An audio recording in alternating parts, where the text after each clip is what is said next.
Crazy mother-in-law and father-in-law get arrested after attempting to trespass and get attacked by bees on our neighbor's property. I live in a very rural area on a small ranch that has been with my family since my grandfather, so we are about 15 minutes from the nearest small town.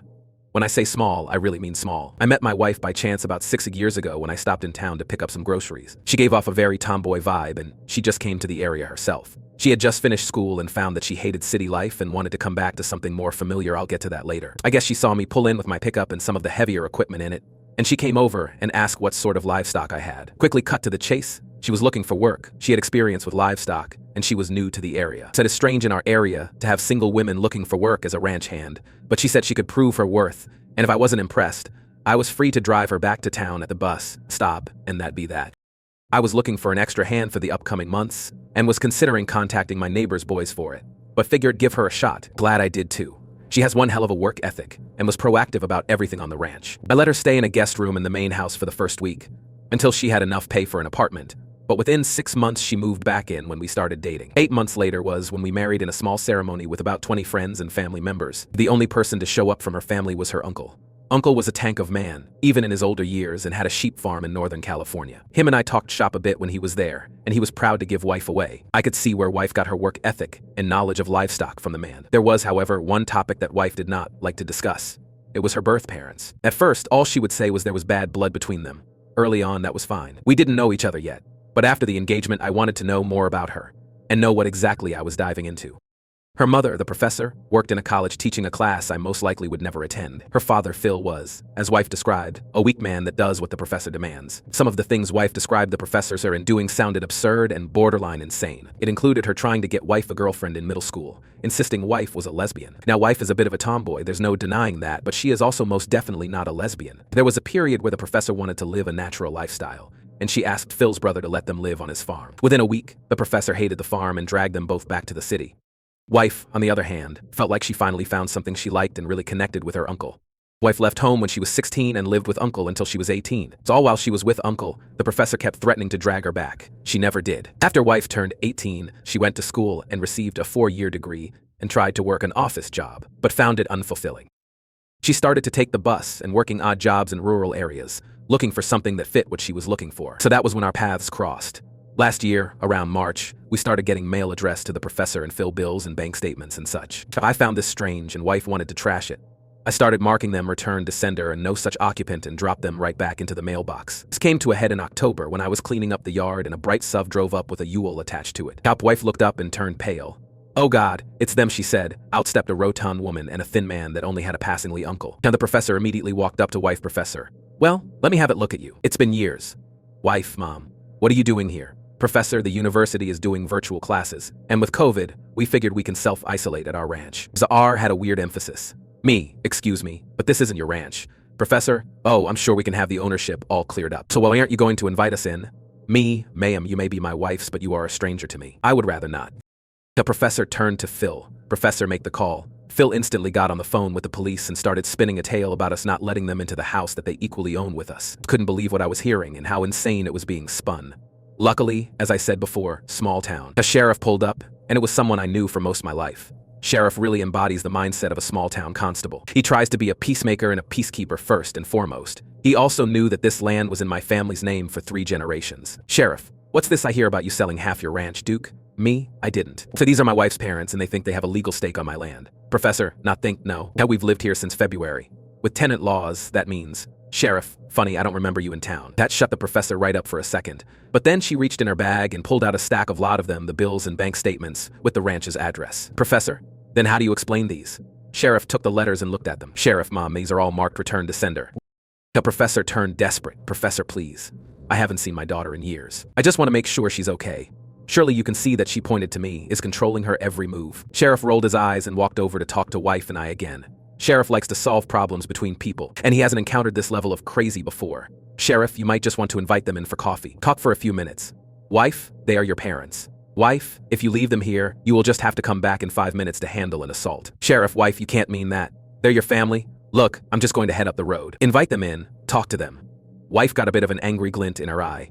"Wife, does this mean you're going to invite your cousin Aaron to Thanksgiving?" Sheriff's cousin Aaron was currently serving 8 years for a multitude of felonies. Sheriff's entire family consider him the family's shame. With that statement, the look in Sheriff's eyes changed. He gave wife a look like that bad, huh? And wife merely nodded. Sheriff turned back to the professor and Phil. Sheriff, all right, they don't want you here. Best you two not come back. The two protested briefly, but then piled back into the sub and drove off, with Sheriff trailing right behind to make sure they were completely off the property. This was the first time I met the professor and Phil, but it definitely stuck with me. I detailed earlier about how my wife's mother, the professor, tried a strange attempt to seize control of our ranch back in October. In December, it got crazier. Keep in mind, we live in a smaller town, about an hour away from a major city, so it's not like we are totally in the boondocks. Our ranch is about 15 minutes from town by farm road. Just to give you a lay of the land, I stopped into town to get some supplies, and by the time I was done packing up the truck, the professor tapped me on the shoulder. This time she actually acted cordial. I chose to be. She basically begged me to at least listen to her for 5 minutes in the local cafe. I didn't want her to create a scene on Main Street, so I agreed. We sat, and the professor talked. She claimed my wife was always confused about who she was, and that the professor and Phil had only her best interests in mind. I didn't want to yell, shout, accuse, or throw anything back in her face. I was just waiting out the clock. She said my wife saw you coming and wedged herself into my life. At that I did push back at. I said that I felt I was blessed to have her in my life. Oh boy, those were the wrong words to use with this woman. Professor, what do you mean blessed? Jukes, pardon? Professor, you just said blessed? I put my head in my hands and just wished this was over, everyone in the cafe looking at the two of us. The professor really projected her voice with the last sentence. Dukes, ma'am, if you're trying to win me over, I suggest you stop using vinegar. She sort of humped at that statement, but she did become cordial again. She dug into her purse and pulled out a flash drive. She placed it on the table in between us. Professor, fine. This is all the proof you need. Take a look, and I promise you will know the truth. I was dying on the inside from embarrassment from how my mother-in-law acted, with people I do business with regularly all watching. They will want to know what happened, and why. Like I said before, small town. I took the flash drive and left. I got back to the ranch where my wife was waiting, and she could instantly tell something happened in town from the pissed-off look on my face. I explained what happened in town and held up the flash drive. Wife looked confused by it. I certainly wasn't willing to plug this thing into a computer we regularly use, so I dug through a closet for an old Dell laptop that wasn't powered on in forever. Plus we let it charge, turned it on, and flipped off the Wi-Fi. The last one was my wife's idea, and we plugged the flash drive in, and there were stacks and stacks of PDFs. I am still not sure how to describe what was in them. It was a, I guess, journal, a olage paper, thesis, study, with my wife as the subject. I'm not even sure what the point of it was, or what the professor was testing on her own flesh and blood. It detailed her first playing with toy dump trucks when she was a child to dressing in overalls during the brief time they lived with her uncle together. All of it cold, detached, and, as my wife put it, clinical.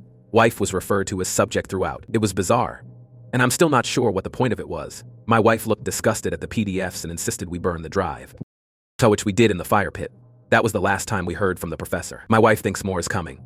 First, I want to say wife is doing fine. She's more amused than scared or angry, but I can tell when she feels a need to be guarded. So we did install a new camera pointed directly down at the gate, and I'm keeping it locked. Said in the comments we had a FaceTime call with my wife's uncle to see if we could get more insight last night. At first, her uncle gave very short answers. Stuff like, yeah, sounds like her and sounds about right. He's very much a don't speak ill of others type of man. When I told him about the weird play for the ranch, he finally was willing to give a bit more information. Whoever predicted she attempted this in the past with his sheep farm? Gold star. He said the professor was a big reason why him and Phil don't talk anymore. Wife's uncle's sheep farm was part of a much larger piece of land owned by my wife's grandfather. The grandfather had 3 kids, 2 sons and a daughter. The daughter went off to the East Coast and works a high-paying executive job of some type. She's also near retiring and was the oldest of the siblings. The grandfather split his property into 3 slices when he died. His daughter sold her part to uncle for almost nothing. She didn't want rural property, nor has she made a claim for it. And new uncle wanted to keep the farm going. The other son, or M.Y. Phil, sort of kept ownership but gave permission for uncle to keep using it. That was until he wanted to go to an expensive university. He sold his part of the land to uncle for a good chunk of change, so uncle got to keep all of grandfather's land in one piece. In college, Phil dated the professor and then married. Uncle heard bits and pieces, but Phil just only called during Thanksgiving and his birthday, and that was about it for many years. A few years later, professor was in, as the uncle called it, a hipster phase and heard about the farm. She didn't just show up. Phil asked first. Phil knew what rural life was like, professor didn't. So uncle described it as the professor had a vision of waking up to a kale smoothie, digging up beets for lunch, and enjoying the sun the rest of the day. If you live on a farm or a ranch, you're spoiled for choice when it comes to daily chores. So uncle's farm was primarily a sheep farm, but they had a vegetable garden and a small orchard. This meant work. Uncle was easy on the professor. She was only given a few chores, such as clipping dead vines in the garden and airing the compost. She apparently treated this like an ordeal. She nearly destroyed the tomatoes uncle was growing that year, and he had to redo the compost every evening. But the way she complained, you'd think she was tending the orchard and the sheep. She did not like manual labor. But she was also oddly in love with the farm. You can't have the joy without the pain in my experience. Top wife, on the other hand, took to it like a duck to water. She loved to check the fences, check the flock, dole out the feed, and tend to the small vegetable garden. So Uncle said that they had a local butcher that came once in a while for a few lambs, depending on price and demand. The butcher visited once during the professor's time on the farm. Butcher was a black man, which Uncle didn't mind or care. Professor cared. She made a big show of greeting him, shaking his hand and talking to him in a sing-songy, high-pitched way. So Uncle found this very strange, at least strange enough to mention to us. Professor wanted the farm but didn't want to work it. She wanted to own it on paper and have the uncle and her husband work it. She went as far as to push her husband to contest the sale he had with Uncle a few years back to gain a partial ownership. This went nowhere, of course. Uncle did have to hire a lawyer, but it didn't even make it to court. Him and the rest of the family refused to talk to Phil after that.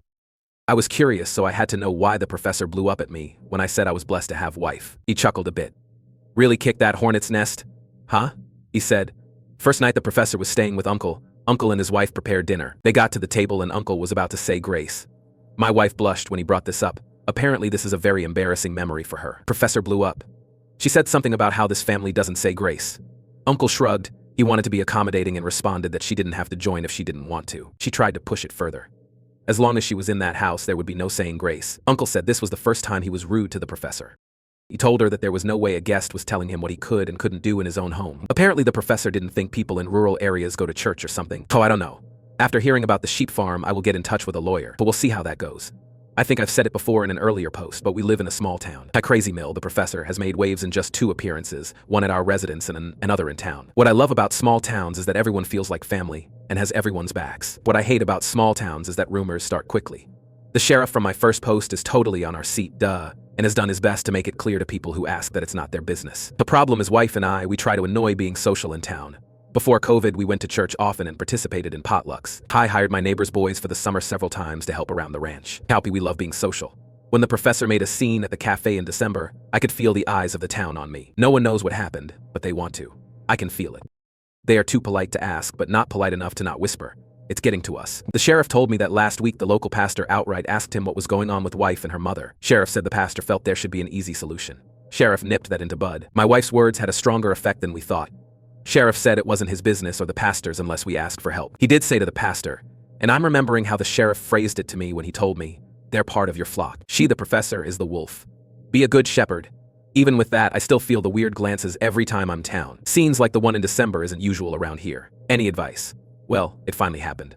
The professor and Phil are in jail. The circumstances are a bit strange as well, but we are glad there's a conclusion at least. 2 nights ago, the sheriff called us in the middle of the day. My wife picked up, and after a few minutes of chatting, she started laughing. She told me what the sheriff told her.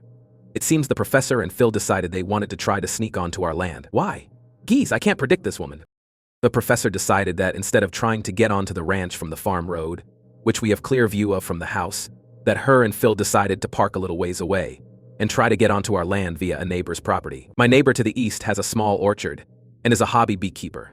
He doesn't get a lot of honey a year, and what he does he shares or sells at the farmer's market. Field chickweed just started to flow here, so the bees were out. The professor apparently stumbled onto his bee boxes, and I mean literally bumped into one. The bees started swarming her, and either her or Phil got mad and kicked one of the boxes over. My neighbor keeps a sensor perimeter around his bee boxes in case of bears, so that went off and he ran to his bee boxes to see 2 middle-aged people running around, swatting at bees and yelling. Neighbor called the sheriff, and after about 20 minutes of the neighbor trying to smoke the bees and hosing them off, promptly pressed charges for the destruction of his bee box and trespassing. Apparently there are additional charges for disrupting/destroying a farm's agricultural capability, and since his bees are pollinators for his orchard, away the 2 went. Both were apparently covered in stings and are in county lockup now. Sheriff said the professor is trying to say the area the bee boxes are in were a public easement and she had rightful access to the area. But for now, it's over. Everyone here is having a sigh of relief. Now on to next story. His best friend claims she hooked up with my boyfriend, but he insists it never happened, and now I'm caught between believing either of them. I've been best friends with Becca since 2010. We were college roommates, and then after we graduated we still lived together up until I moved in with my boyfriend Nate in 2019. One thing about Becca is that she's always had a drinking problem for as long as I've known her, and she's done stuff while drunk that has sometimes caused problems in our friendship. She does try to stay sober, but every few years something will happen to make her start drinking again, which is what happened earlier this summer. So last Saturday Becca called me because she was drunk somewhere and needed a ride home. I couldn't go pick her up because I had the Florida, you and I was on cold medicine, so Nate went to get her instead. A couple of days after that, I started noticing that Nate was being weird with his phone. And normally, he leaves it out on the coffee table, if we're watching TV or whatever, but he started putting it face down so I couldn't see what notifications he was getting. My first thought was that he was trying to plan a surprise, and because of the Becca was helping him. Yesterday, I saw Becca. I told her that Nate was being sneaky all of a sudden, and asked her if he said anything about maybe proposing soon. She asked me if I looked through his phone, and I said no. Becca started crying and told me that she and Nate hooked up in his car the night that he came to pick her up. Her excuse was that she was really drunk and didn't fully know what she was doing. She said she'd been texting him since, telling him that he needed to tell me what happened or else she was going to. I asked Becca to show me the texts, but they were all in the app Signal, which deletes messages after a day, so all I could see was that she and Nate had a chat thread but nothing that they said. I told her to text Nate in front of me so I could see what he said, and she did, but we got no read receipt, and so no response at all, so it didn't prove anything. I asked Becca if she was sure she wasn't so drunk, that she maybe imagined it or thought a dream was real, since she absolutely lost her shit on me, and said that she knows that she's horrible when she drinks, but that she's not fucking delusional, and she doesn't make shit up. She said that I could believe her or not, and it's my choice, but she was telling me the truth. I said I needed to go home and talk to Nate. So when I got home, I confronted Nate with what Becca had said, and he acted shocked and denied that anything like that had happened at all, and said he didn't know why she'd think so, or say so. He said that he had just given Becca a ride home, and the only thing that happened is that they talked about how he and I had been together for a long time and how we should get married already. He admitted they were talking on Signal the next couple of days, but he said that it was about exactly what I thought, that he was asking her about engagement rings and what kind of proposal I would want. Nate replied to Becca's message from before, asking her if she made up a story about them hooking up to not ruin the surprise about his proposal, and she texted him back that there was no proposal and to stop playing dumb. So then Nate called her pretending like I wasn't in the room and told her that she needed to stop whatever she was trying to do because we were on the verge of breaking up and he'd rather just have the surprise be ruined. But Becca just kept telling Nate to stop lying until he got angry and hung up on her. I really didn't know what to think, and I still don't. Right now, Nate is really upset and not really talking to me much.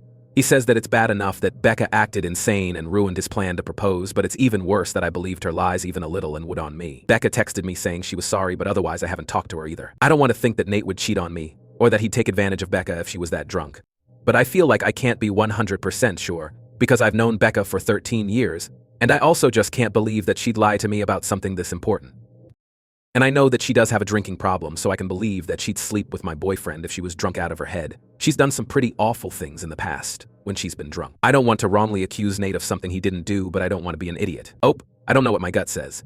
It both says that Nate wouldn't do this and that Becca wouldn't lie about it, but obviously both of those things can't be true. So in the past, when she's been drunk, Becca's blacked out and started fights with me or other people. She'll say really out of line, insulting things. She's kicked people out of our apartment because she didn't remember inviting them in. She's accused me of stealing clothes from her because I was wearing an outfit that looked like something that she also owned. That kind of thing. She's never hooked up with anyone that I was dating, but she's definitely hooked up with guys that she knew I was interested in. Oh, I don't know. I really don't think that Nate would cheat, but I just can't imagine that Becca would completely make this up. Both of their stories somewhat make sense to me, but I don't know. I don't know why Becca would be saying this if it wasn't true, but I'm afraid of deciding I definitely believe her, and then having her later realize she forgot she hooked up with somebody else that night or something. Oh, if he's telling the truth, it's because it's only after that night that he started planning a proposal. Oh, from what he said, he didn't start planning a proposal that night. It was that Becca mentioned that we should get married already because it's been 7 years, and then the next day he sent her a message to ask her what kind of ring I would want. I've never noticed anything weird from Nate towards Becca. If anything, he doesn't like her very much. I don't know if envious is the right word, but in the past, Becca didn't like me and Nate being together because she felt like I was abandoning her for him. I'm not sure how long he was gone. I fell asleep when he was gone and he didn't wake me up when he got back. But I know he didn't shower when he got home because that definitely would have woken me up. Update 1. So on Thursday night, after I got everyone's advice, I told Nate that I had found out a way to recover deleted messages from Signal. He immediately took out his phone and opened the app and asked me to show him how to do it, so I already thought that must mean he was telling me the truth, because he didn't panic or hesitate at all, which was good because when I tried to download Signal on my old phone, it turned out that it's too old to support the current version of the app, so it wouldn't work. Nate then asked me if we were going to have to go out and buy a new phone for me to believe that he was telling me the truth, and he said that he was willing to do it if that's what it would take. I told Nate it wasn't that I didn't believe him. I just wanted to have some proof, because I just couldn't understand why Becca would lie about it. Nate said that she would lie about it because she's a fucking crazy drunk bitch, and there's literally no way for a non-crazy person to understand why she would do anything. And once the messages proved that he didn't ever want me talking to her again. Then he said to get up because if we were going to go to the Verizon store, we had to get there before it closed. By then I completely believed Nate anyway, so I told him we didn't have to go anywhere or get a new phone, and that I believed him and I knew he didn't cheat on me, and that he would never do that. Nate said that he would hope I know that, and that he didn't understand why I didn't take his word for it in the first place. I started trying to explain why I didn't want to just immediately dismiss what Becca had said happened, but Nate said that he really couldn't listen to that right now. I said that was fair, and agreed that I would cut Becca off. But that first I wanted to try to get her to admit that nothing happened. And Nate said fine, but to call her with my phone on speaker because he thought he also deserved to hear her admit that she was lying. So I called Becca and I said the same thing to her that I said to Nate, that I figured out how to recover deleted messages on Signal. She asked me why I would need to do that. So that was when I knew for sure that she was definitely making it up and not just kung fu, said somehow. I said it was because I wanted to have proof of what she and Nate talked about. Becca asked me if I saw their messages, so I lied and said yes. After that, Becca just went silent, until finally I asked her if she was going to say anything. Then she asked me if that meant that we were engaged now. So then I really just lost it on her, and screamed at her asking her if she was fucking serious, and what the fuck was wrong with her, and how could that possibly be all that she had to say. Becca started screaming back, telling me to fucking calm down and about how obviously I never believed her anyway, because it's not like we broke up over it. I was crying by that point, and because of that I couldn't really say anything else. So then Nate told Becca to go fuck herself and to never ever contact either one of us ever again and hung up on her. A minute later, Becca sent me a completely unhinged text that I'm quoting here verbatim. Apart from changed names, Courtney. You are supposed to be my friend for life. You are supposed to be there for me. You are supposed to be my person. But then you meet Nate and now you only care about Nate. Everything is about Nate. Tell me why Nate comes to pick me up when I call you? I called you, not your precious fucking Nate. I only want you to see how fucked up this is, but do you? No, of course you don't. Of course you choose Nate over me like you always do and like you always will. You pretend to care about me, but I can see you don't care. It is pathetic, Courtney. You are a pathetic woman who would choose a man over a friend. But since you can't say it yourself, I will. Since you have to have your sweet, perfect little baby Nate do it for you, I will. Goodbye, Courtney. Is that what you want? Goodbye forever. I hope you fucking got what you fucking want. There were the 3 dots after that showing she was still typing more. But I blocked her before she sent it. I don't care about anything else that she has to say. I'm sure it's all just going to be more bullshit about why this is my fault or justifications about why what she did wasn't that bad, and I should forgive her. I know Nate is probably right, and there's no non-crazy logic behind why Becca would stoop to doing something like this. But obviously I've still been thinking about it, and my best guess is that whoever said that Becca still blames me and Nate, apparently mostly Nate, for her being a drunk mess who can't get her life together is right.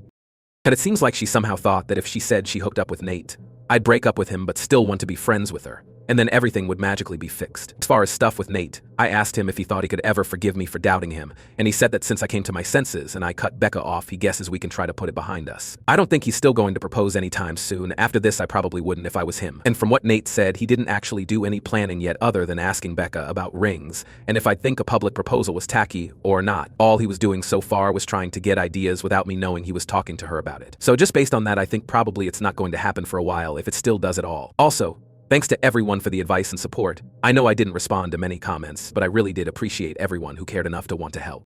Ope, I'm sure she won't just go away. I'm already expecting her to try to get her other friends to get in the middle of everything, as soon as she figures out she's actually blocked. And I'm not just ignoring her. I hope she won't try to do anything else, but I guess at this point I really can't know with her. Update 2. It turned out that whatever was going on with Becca that caused her to make false accusations about Nate was the beginning of some kind of a psychotic break. After I blocked her, she made a whole bunch of fake accounts and started sending me completely unhinged shit about how I ruined her life and threatening to get revenge on me and Nate. This went on for literally months with her sending me dozens of messages a day. I found out from other friends that she was making multiple posts on Facebook every day that were semi-coherent rants about how much she hated me and how I was evil and ruined her life intentionally. I tried to talk to the police 2 different times to get a restraining order because I was afraid that Becca was going to show up at our apartment and attack me or Nate. I literally even got a front door camera because I was so scared that she was going to hurt us. The police said that because Becca wasn't threatening actual violence, she was just a nuisance and they couldn't do anything. They acted like I was an idiot because it isn't illegal to talk shit on Facebook, and they basically told me to just keep blocking her whenever she made a new account, and eventually she'd get bored and move on. Then finally there was an incident where someone broke the windshield of Nate's car while he was parked at his work. I guess it could have just been a random act of vandalism, because this wasn't the only car that got windows broken. But at the time I was 100% was Becca, so I went to the police again. Eventually an officer went to talk to Becca, and she said she didn't touch Nate's car, and again I have no proof that she did. But after the police talked to her, Becca got put into a psych ward for a week, because apparently her apartment was filthy, and she was drunk out of her mind 24/7 and a danger to herself. I have not heard anything from Becca after she left the psych ward, I don't know if she was diagnosed with something or if she's medicated now or what. I found out that she moved in with her dad, who thank God lives in a different state. I look at her social media every so often to make sure she's not posting about me again and that she's nowhere around him. I haven't mentioned Nate much in this update because we're no longer together. He broke up with me after the windshield incident because he couldn't handle being constantly harassed by Becca. And to be honest, I don't think he ever forgave me for not taking his side immediately when everything started. And it really hurt, but I can't blame him. I tried to talk to him about fixing things between us after Becca was gone, but he just wasn't interested. So in the past, when she's been drunk, Becca's blacked out and started fights with me or other people. She'll say really out of line, insulting things. She's kicked people out of our apartment because she didn't remember inviting them in. She's accused me of stealing clothes from her because I was wearing an outfit that looked like something that she also owned, that kind of thing. She's never hooked up with anyone that I was dating, but she's definitely hooked up with guys that she knew I was interested in.